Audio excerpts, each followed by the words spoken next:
suis Guy Trépanier, je suis directeur de la Société de développement du Témiscamingue, qui était aussi un CLD.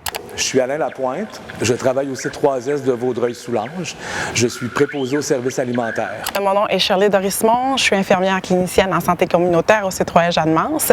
Je suis ici aujourd'hui pour vous dire que ça suffit, l'austérité. Je m'appelle Dominique Gagné. Je suis conseillère d'orientation et je suis à la commission scolaire des Grandes Seigneuries. Je m'appelle Louis Sénécal. Je suis président-directeur général de la QCPE, donc l'Association québécoise des centres de la petite enfance. Je m'appelle Nathalie Laurencel. Je suis la présidente du conseil d'établissement d'école ici. J'ai un enfant qui a des services en éducation spécialisée ici dans une classe spécialisée.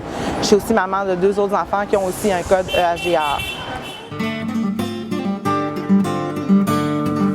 Pouvez-vous me décrire les compressions? L'austérité pour notre réseau, c'est vraiment important et ça a commencé dès le départ quand le gouvernement Couillard a été élu. Quand mon garçon est rentré à l'automne 2015, on m'a appris qu'on n'avait toujours pas d'orthophoniste. On a subi d'extrêmes coupures, mettant les infirmières auxiliaires et inhalothérapeutes vraiment à une quantité minimum sur le terrain, qui veut dire sur les départements. Ça se traduit par des diminutions de services auprès des jeunes, également beaucoup par des frais supplémentaires chargés aux parents. Alors, on parle de la tarification qui a augmenté. C'est le premier aspect très, très important. Donc, on a mis fin à l'universalité d'un service qui était pourtant si important et essentiel même pour les familles. En développement local et régional, comme en Abitibi-Témiscamingue, c'est, comme ailleurs, la disparition de la conférence régionale des élus, de la CRE, et sur les territoires de MRC, c'est la dissolution des CLD, des centres locaux de développement, et leur intégration, leur coupure de budget et intégration de multiples façons au MRC. On est passé d'un montant de 7,30 par jour à un maximum pour la classe moyenne et supérieure à un montant de 20 $ par jour par enfant, ce qui impacte les familles là, au moment où ils vont faire leur impôt en 2016 dans des zones là, qui avoisinent le 2 500 $. Quand on a 2 enfants, ça fait vraiment mal au portefeuille et on n'est pas capable de le planifier. Une des choses qui change, c'est qu'on est obligé de se concentrer toujours sur des situations un peu plus urgentes. Chez nous, dans le fond, c'est le CIUS Centre-Sud de Montréal. Les coupures à prévoir sont de 17 millions. Vous pensez que la population ne sera pas touchée à ça, que nos patients ne seront pas touchés à ça? Il faudrait arrêter de penser aux coupures. Il faudrait arrêter de penser de couper dans les soins. Vous comprendrez que tout le monde tombe comme des mouches. La surcharge de travail, elle est énorme et on n'a pas besoin de plus de coupures. Quand on a un problème de dysphasie ou un trouble de langage sévère ou modéré, même léger, si on ne fait pas de thérapie suivie, les acquis ne sont plus acquis. Ils peuvent se perdre en cours de route. C'est aussi une perte de contrôle dans la compréhension du message. Vous savez, quand on apprend à l'école, c'est important de comprendre ce que l'enseignant essaie de nous apprendre, mais aussi de communiquer avec ses pairs, les amis, les interactions pour jouer. Tout ça est atteint parce que le support en orthophonie n'est pas là. Donc, les enfants régressent dans ces acquis. Et le gouvernement arrive avec une approche où il ne fait pas de distinction de qualité entre le réseau qui est financé, subventionné par le biais des fonds publics et le réseau qui est non subventionné et qui est à but lucratif, donc les garderies privées non subventionnées. Dans la tarification, le gouvernement s'est organisé pour qu'il puisse y avoir un avantage fiscal pour les parents qui se situent dans un revenu familial brut entre 100 et 130 000 $. C'est un avantage fiscal que d'aller dans une garderie privée non subventionnée. À long terme, ça peut créer des troubles d'apprentissage. Souvent, ces enfants-là, ils n'en ont pas de troubles d'apprentissage, ils ont juste des troubles de la communication. Donc, c'est important de soutenir ces enfants-là en orthophonie. On a coupé 68 postes de spécialistes à la CSDM. Ça va faire mal à beaucoup, beaucoup, beaucoup d'enfants.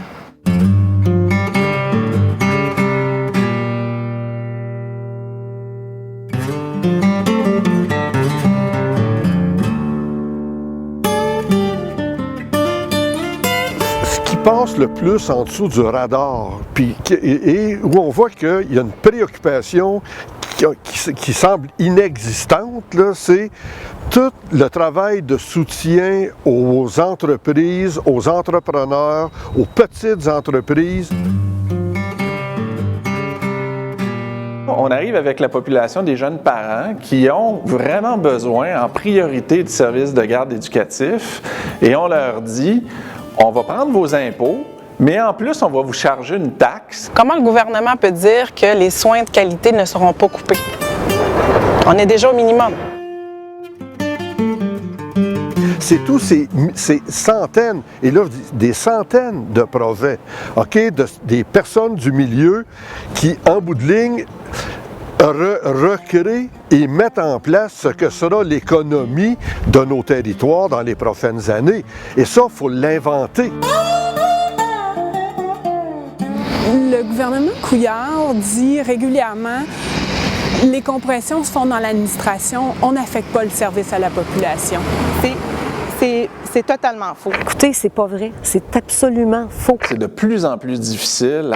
Dans les petites villes, les petites municipalités, les petites MRC, c'est directement des coupures aux clients, là.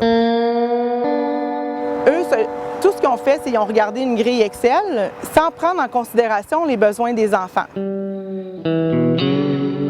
Parce que les règles budgétaires de cette année vont couper un 120 millions additionnel, on va arriver à la conclusion qu'évidemment, on va devoir en faire moins.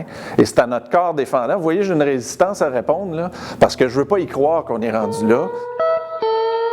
On a moins de personnel, on peut recevoir moins de clients, on est obligé de limiter le nombre d'heures de traitement des dossiers. On peut bien dire que ça exige plus de rigueur, mais à un moment donné,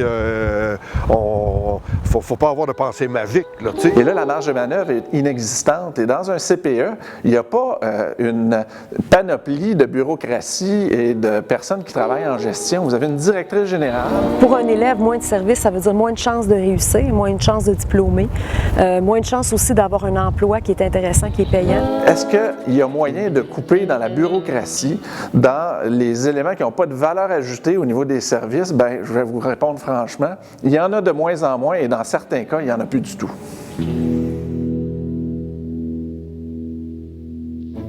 Afin d'assurer une éducation de qualité à chaque enfant du Québec, le personnel tient l'école à bout de bras. Année après année, coupe après coupe, la pression augmente. Moi, j'aimerais vraiment que M. Couillard se déplace, vienne voir des gens dans les écoles, vienne rencontrer des enseignants, vienne dans nos classes aussi, parce que c'est dans nos classes que tout ça se passe et qu'ils voient la réalité. Si vous aviez Barrette, Couillard, Coiteux en avant de vous, qu'est-ce que vous leur diriez? Revisitez vos centres d'accueil. Venez faire un tour. Installez-vous dans les lits pendant une semaine, 2 semaines. Si on avait la chance de pouvoir les voir dans nos lits, dans nos hôpitaux, dans nos CHSLD, je pense qu'il y aurait peut-être une réflexion différente. Je le crois. Moi, je lui demanderais à M. Couillard de se rappeler quand il était médecin, c'est quoi recevoir un parent dans son bureau qui est désarmé parce qu'il ne sait pas comment aider son enfant. Et je lui dirais aussi d'arrêter de toucher aux services publics. Ça appartient aux Québécois, puis on le mérite bien. Lui, en tant que père, là, comment est-ce qu'il se sentirait si un de ses petits-enfants, là, parce qu'il y a des petits-enfants, du jour au lendemain, là, il y a un handicap, il y a un trouble d'apprentissage, on lui coupe tout son service, puis on lui dit, bien, il faut couper, il faut faire des compressions. Bien, les erreurs des adultes, bien, c'est les enfants qui doivent les payer.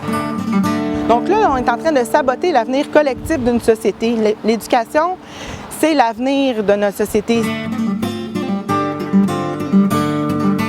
Je pense qu'on est en train de couper dans la capacité des collectivités de générer elles-mêmes leur développement et de devenir de plus en plus dépendantes des projets économiques qui viennent de l'extérieur sur lesquels on n'a pas de contrôle. Ça peut être vous-même, votre mère, votre enfant va recevoir des soins, puis je pense que ça vaut la peine. Je crois que ça vaut la peine de se battre pour des services publics, puis un système de santé qui fonctionne pour vos soins. Ce qu'on aime, là, c'est le contact avec les étudiants. Puis ce qu'on aime, c'est la relation, c'est le dynamisme qu'il y a dans tout ça. On aime servir de modèle, on aime faire évoluer des gens. Mais quand les gens sont trop à bout, trop fatigués, trop, là, tu sais, ben, ils n'arrivent pas à contacter cette belle énergie-là qui est très nécessaire en éducation, là. Les enfants subissent, dans le fond, les contre-coups de cette décision-là d'imposer une double tarification ou une double fiscalité. Il ne faut pas tuer la magie de l'éducation.